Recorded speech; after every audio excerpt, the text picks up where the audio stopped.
Hey guys, hey, I'm here to give another update. Today is March 11th, 2020. So I'm going to do something a little bit different. I'm going to share an update. Hey, come on, come on. So a lot of you guys said, Colin, you always say your wife and baby are safe, but where are they? So there are the wife and baby.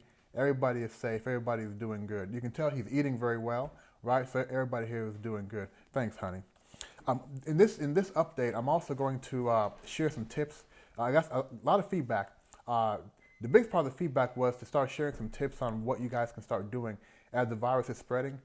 What you guys can do wherever you are, whether in U.S., Europe, or wherever, to start preparing for the virus. Because I do think the virus is going to get into more places. Also, I do want to say that I have said that here in Shanghai, the virus is here.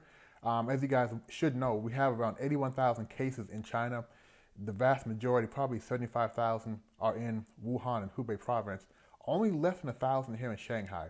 So I have been talking as if it's not a big deal, but I was asked to remind you guys that it is a big deal. My wife is very, very concerned about the virus here. Of course, me being me, I'm not concerned. I'm not worried. As long as we're taking the precautions to keep everybody here safe, I don't think there's any need to panic. But there are people out there who are very, very concerned, and I would say almost panicking over the virus. So I'm going to leave you guys with a few tips on how to prepare for the virus. Let me start by saying here in Shanghai, things are getting to what I say, a new normal. You still have to, get your temperature taken before you go into a shopping mall. You still need to write down your name and whatnot if you're going to go to a barbershop. You must actually still wear a mask outside. Now, you don't have to wear a mask outside. It was never mandatory to wear a mask outside, but for the safety of the community, we're asked to wear a mask. And if you don't wear a mask, people will look at you a little odd during the day, especially if you're going into a shop. And some shopping centers, if you don't have a mask on, you can't go in. But walking around outside, it's not mandatory. So on a daily basis, you still see everybody outside wearing a mask. The parks do remain closed. Parks and museums are still closed. All school from kindergarten to university level is still either delayed, canceled, or online through April. So a lot more online learning is being put in play. Yep. So those are things that are still the same. What I say haven't changed. Now, getting back to normal, we do have a lot of people who work for Chinese companies going back to the office now. Friends are allowed to come into your apartment complex, come into your housing estate. You can have friends over now. Deliveries can now come to your door, whereas all deliveries are made at the gate. Friends, if you didn't live in the complex, you were not allowed in. So they are relaxing that a little bit. One of my favorites, I can now go to Starbucks and actually sit down, not order the coffee to go. So you're seeing things start to return to normal, and I think it's about time because a lot of people have been feeling a certain way of being cooped up in the house for days and weeks on end. So having the freedom to move around is really helping a lot of people out. Not especially, we're now seeing people starting to return to China. I have a lot of friends who've reached out to me in Europe and France, in Africa, and in the U.S. who are now actually coming back to China, which means that planes are now flying into China, and also they're leaving China with people, so they relax some of the travel restrictions. And that's a big step because what that means is they do believe that they have the virus somewhat under control here in China. We're seeing the numbers go down on a daily basis. I think now throughout all of China, we're getting about 50 new cases per day. Now, this may put us into a false sense of security, but I think people are still being very vigilant in how they protect themselves. Okay, deliveries to home, no temperature checks at the front gate, and you can now go into more places. Now, international companies like IBM, YouTube, these larger companies, they still have their employees working from home for certain reasons. So let me go into the tips. So a couple things here. I advise folks, especially in the U.S., where you're now starting to see more and more people get the virus and it's reaching more cities. The first thing is don't panic. Be concerned, but don't panic. Nothing good comes from when you panic. I would say now start stocking up on about 2 to 3 weeks worth of food, the essential foods. You guys know what you need to buy. Also hand sanitizers, masks and whatnot. And I'll say this, don't do it because the end is coming. Do it because people are going to overreact in the U.S. and because of that, they may buy everything up. So start now stocking up because you never know. Your community may very well be on lockdown for 2 to 3 weeks. So it's important to have food and what you need in the house for 2 to 3 weeks. Don't be caught. Don't be caught going to the store and there's nothing out there, or being told you can't move around freely, because one of the things that you are seeing in Washington State and other places, they are now starting to limit people's movements and gatherings. So the first one is stock up for 2 to 3 weeks in case you need to self-isolate. Second one, make sure you wear your mask. So these are the masks that we use. These are basic, what I would say, your basic mask. I'm not sure what sort of protection we have here, but there are some masks by 3M. These are very generic. They serve the purpose. When you go outside, do wear your mask. If you're driving by yourself in a car, still wear your mask. And I'll tell you why. One of the things that the mask protects you to do, it's not so much that the mask protects the air coming in and out, but when you have your mask on, it allows you to touch your face without putting your fingers in your mouth, your nose, or your eyes, which is very, very important. If you think about going through to the ATM or a drive-through restaurant, all you're doing is pushing buttons with somebody else's finger on it.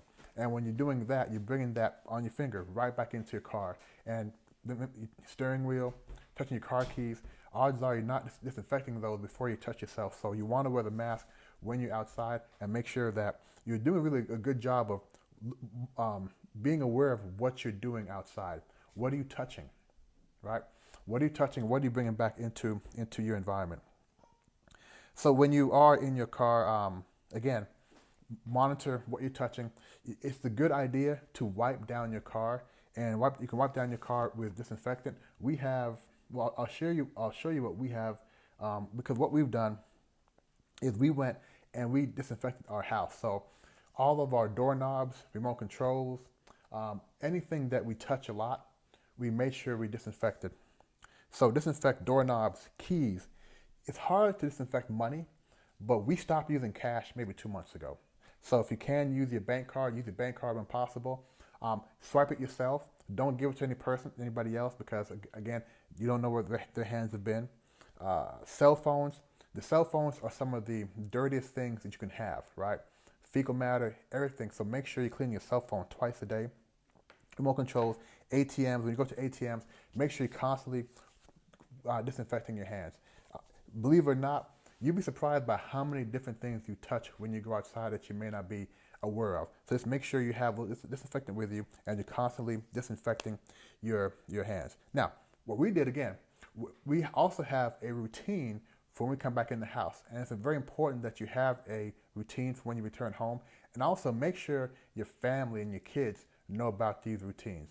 And make sure they honor the routine. So what do? When we come back into the house, first thing we'll do is take the mask off. Now, depending upon how long we were out, we'll throw the mask away. Now, me, if I want to go out for 10 minutes, I'm using the same mask. Might not be the right thing to do, but here we're still limited to how many masks we can buy. The good thing is we can get masks now, whereas a few weeks ago we couldn't. The community center gives everybody that lives around here 5 masks every 2 weeks.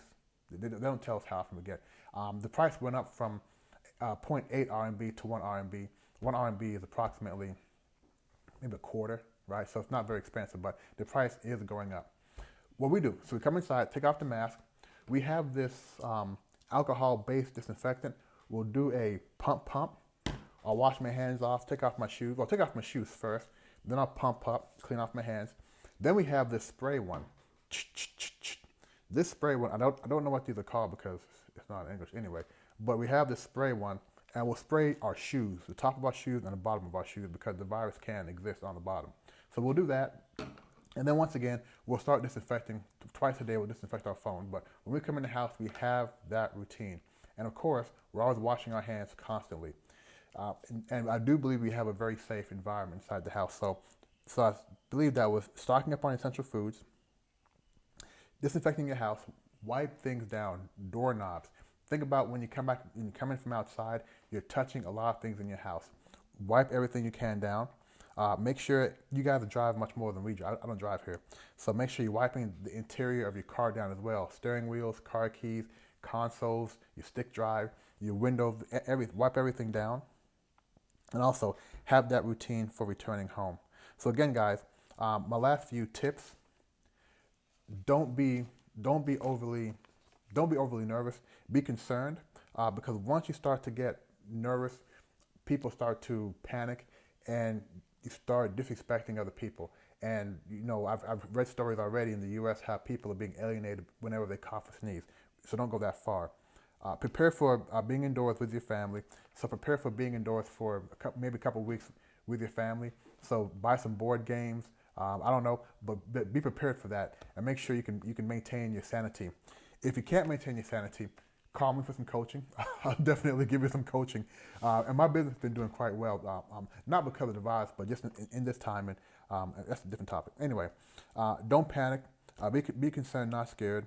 Respect people, and talk to your kids on how to be safe, right? It's very important that they know what to do, because if they're going outside, you don't know what they're doing, and whatever they bring back, they bring it back for the whole family. So make sure you talk to your kids. And the final one, don't watch or read too much about the virus on TV. Check in the morning, check in the afternoon, and leave alone. You can really panic. My wife, for example, she reads this stuff all day long, and some days I had to talk her off the ledge because she's really panicking. Hopefully we're over hopefully the danger time has passed. I know in the U.S., in Europe, in Africa, it's now really starting to hit, and it will hit harder just due to the nature of how you can transmit the disease before you even know you're sick. The virus, excuse me. It will hit harder, so be prepared for that. But again, don't panic. You can always reach out to me if you want some additional tips. But as long as you have your mask and you're wearing your mask, and of course your mask needs to cover from your nose to your chin, right? Nose to your chin so you can't touch hair. As long as you're disinfecting your house, spraying your shoes, and you're sanitizing your hands several times throughout the day, you should be okay. So guys, that is the update for March 11th. I hope all of you remain safe. And I also hope I'm going to be selfish. I hope that we are past the danger part here. Luckily, Shanghai was very good on putting us through precautions weeks ago, probably 6-7 weeks ago. So we've been doing this for a while now, and everybody has been safe. And I think that helped us to maintain, a city of almost 20 million people. We have less than 1,000 cases. So I think what they did was tremendous. And I think if you guys practice that same vigilance, start being vigilant now, right? Don't wait until somebody in your city has been diagnosed, because by the time they're diagnosed, a lot more people have already been in contact with that person and potentially the virus. So don't take that chance. Now, if you do get sick, if you're in good health, you'll be fine. I think you'll be fine, right? So don't panic, but do everything you can to prevent being sick. Okay, guys, thanks again. I hope you guys stay safe. Bye-bye.